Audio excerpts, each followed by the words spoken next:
Look how cool this just look how cool this t-shirt is. Isn't it amazing? It is so cool. I love it. It's so cool. I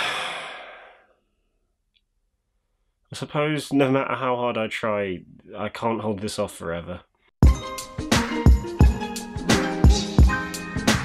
Star Wars Episode 9 The Rise of Skywalker is once again directed by J.J. Abrams, and is the conclusion to not just this brand new trilogy of Star Wars movies, but also the Skywalker saga in general, which has been running for about 40 years now.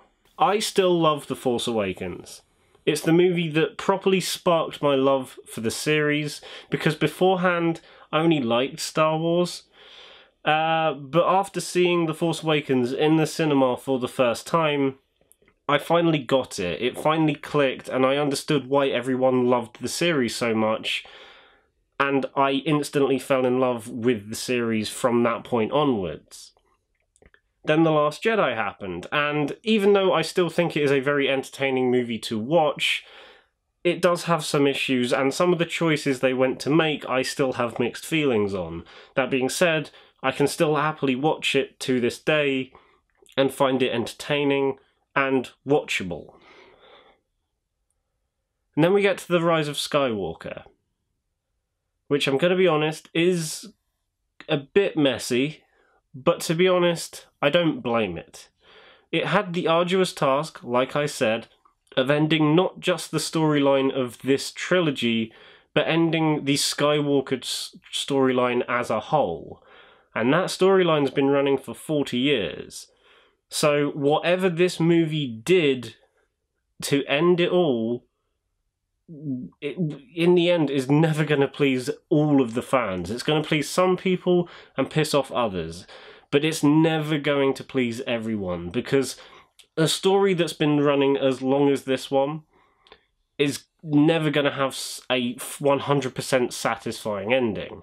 On top of all that, it somehow had to sort out where The Last Jedi left off. And to be honest, the state that Rian Johnson left this series in after The Last Jedi is... It was a bit all over the place where Rian Johnson had left it, and I did not envy J.J. Abrams at all for having to take what was left and try and make something conclusive and whole to end this all on after what Rian Johnson had did to the series. Now, as always, I will start with the positives. The characters are all still a ton of fun to watch and are just as likeable as they have been in the previous movies. One thing I specifically liked about this movie that I felt was lacking about the last two is the fact that you actually get to see Poe, Finn and Rey working together for once, because in the previous movies, especially The Last Jedi, Poe is doing his own thing, Finn is doing his own thing, and Rey is off doing her own thing. And you never get that sense of camaraderie or that sense of friendship as you would have, say, in the original trilogy with Han, Leia, and Luke. Most of the time, those three spent a lot of screen time together. Yes, they did things on their own, but they spent a lot of time together, and that meant that you cared more for them, and their chemistry felt very real because they're spending a lot of time together. And in this movie, you get a lot of time with these characters together, and at first it does seem a bit rocky because all they do is argue with each other initially, but once the movie gets going, there is some form of a connection between those three, and I did like what the movie delivered in terms of that friendship, which meant by the end you did actually care for these characters as a group, which you didn't really feel in the other three movies, which is something that I did admire this movie for doing, in a sense. I also thought the way they included Leia in this movie was very well done, given the circumstances, because this is yet another thing that JJ had to somehow sort out on top of all the other things that could have hindered production of The Rise of Skywalker, because as most of you probably know, Carrie Fisher passed away before this movie even began filming, so with the help of some deleted scenes from the previous two movies and some alternate takes that were never used, as well as some editing tricks, they do incorporate her into the movie more than I actually thought they would, and I thought they did a pretty good job. There are a couple of scenes where it is a little bit noticeable that they've just plonked her in maybe where she originally wasn't. But I think for the most part, and in terms of the story, she works very well. And I thought they did a good job of making her feel like she was part of the movie, even though in realistic terms she wasn't. I also really liked what they did with Kylo Ren. I feel like in this entire trilogy, Kylo Ren has been one of the more interesting characters out of all of them, and what they do with him in this movie is genuinely quite interesting. There's a lot of back and forth between his morality and what he decides to do, and that's something that they focused very heavily on in The Force Awakens and also The Last Jedi as well, but I feel like here it comes to a head, and I liked what they did with his character. And Adam Driver just delivers yet another really good performance that helps convey the things they're trying to do with his character very well. The movie is gorgeous to look at, but that being said, you can kind of say that about any Star Wars movie. No matter how good or bad a Star Wars movie is, the visuals will always be absolutely stunning, and this movie is no exception. There are some moments in particular where the visuals are fucking stunning and absolutely incredible. And on top of that, you do get some really nice and really well needed individual character moments, specifically with Poe and Finn. Specific character moments that happen with those two characters just on their own, I thought were really worthwhile, because in The Force Awakens you had these characters set up as if they're going to be developed in dramatic ways, and then The Last Jedi happened, and yeah, they are still developed, but more in a plot sense. So here you do get some fairly emotional and very well done character moments that are purely executed from drama standpoint, and I really did like what they did there. There are also some moments in general outside of the character moments that are just very satisfying to see on the big screen, and they were very good. Now, unfortunately, I do have a few negatives about this movie, and the biggest complaint I have is how quickly the movie goes. The movie is so focused on wrapping up plot points that have been established in the previous two movies in this trilogy, as well as other elements from the long-lasting Skywalker saga storyline, and it's so focused on wrapping all of these up in one whole movie that it rushes through everything way so quickly that you don't have time to fully comprehend what's going on, or you can't acknowledge a certain thing before it cuts to something else.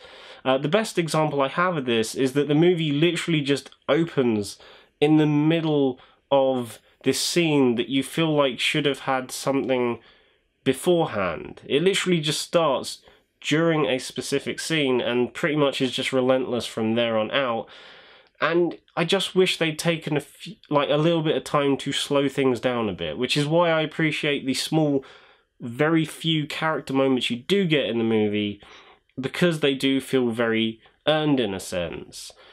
But yeah, that is by far the biggest problem I have with this movie. It goes through things so quickly and is just in one big hurry to get to its climax and wrap things up in a cohesive way that it kind of feels like you haven't got enough time to process everything.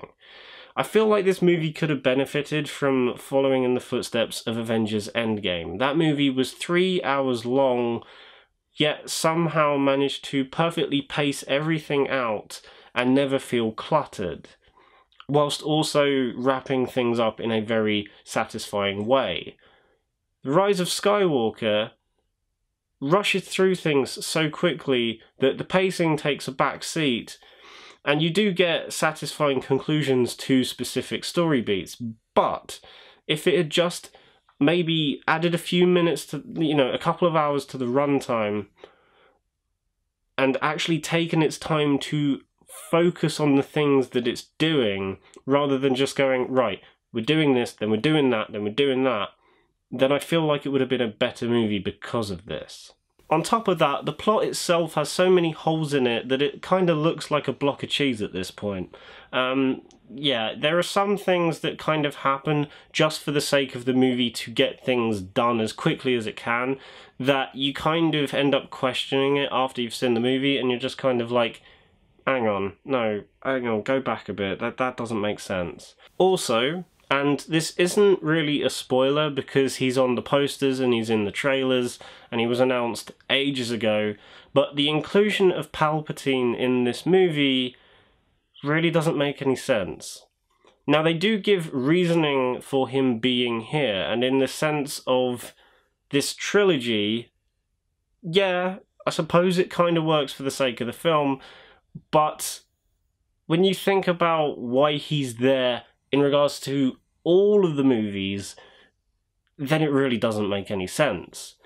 And even when they do try and justify him being there, again, it really doesn't make much sense. And in the end, it just feels like he's there as a replacement for Snoke.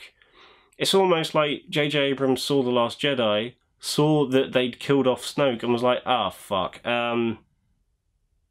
sod it, let's just shove Palpatine in there, that'll do. I mean, don't get me wrong, it is nice to see Ian McDiarmid playing that character again, because he is brilliant as that character, as he always is. But in the movie, every time it cuts back to him, he just feels kind of pointless, and is just there for the sake of being a big bad guy that everyone's trying to get after. Not much else, and that's a shame, because in the other movies, the Emperor is a lot more than just a big bad guy who's there. He's there to antagonize the people, and he's there for other reasons than just to be, you know, the big bad guy that they've got to get rid of, which was a bit annoying. In the end, though, I do want to clarify that I still like this movie for what it is. I was thoroughly engaged throughout, and there are some moments that worked very, very well. But that being said, I'd be lying to you if I didn't say that this movie is a bit of a mess. And unfortunately, it's those major flaws with the movie that drag it down in quality. I would happily watch this movie again, and personally, I don't think it's one of the worst Star Wars movies. I don't think any of the Star Wars movies are straight up bad films. At least, even the weaker ones have redeeming qualities to them, and that goes for the Rise of Skywalker as well. Yes, it's not a perfect movie, but I would still happily watch it, which is why I'm going to give the Rise of Skywalker a 7 out of 10, leaning a bit more towards a 6.5 than an 8. But yeah, I definitely feel like I need to rewatch this one a few times to properly establish a full-on opinion for this movie. I know exactly what I feel about the movie at this point in time. I know that it rushes through things quickly, but it does have very satisfying moments in it, and that the Emperor doesn't quite work. But I feel like with future rewatches, people's opinions will start to feel a lot more concrete. Because at the moment, I feel like everyone's in a state of like, what is this? We don't know what to think. And I'm kind of in that boat as well. Like, I have very distinct opinions about specific things in the movie, and I know how I feel about certain things. The way it rushes through things is one of them. But I feel like in the future, people may think differently about this movie. I don't know. Only time will tell. Because, I mean, within the last few years alone, people's opinion on the Star Wars movies have changed. I remember a time when everyone hated the prequels, but now people seem to have a newfound respect for them. And I don't quite know where that's come from. I've always thought the prequels were okay. They're never perfect movies, but I thought they were decent. But yeah, I feel like only time will tell with this one. So guys, that was my review of The Rise of Skywalker. I hope you enjoyed it. If you liked the video, then give it a thumbs up and subscribe to the channel if you haven't already. Bye.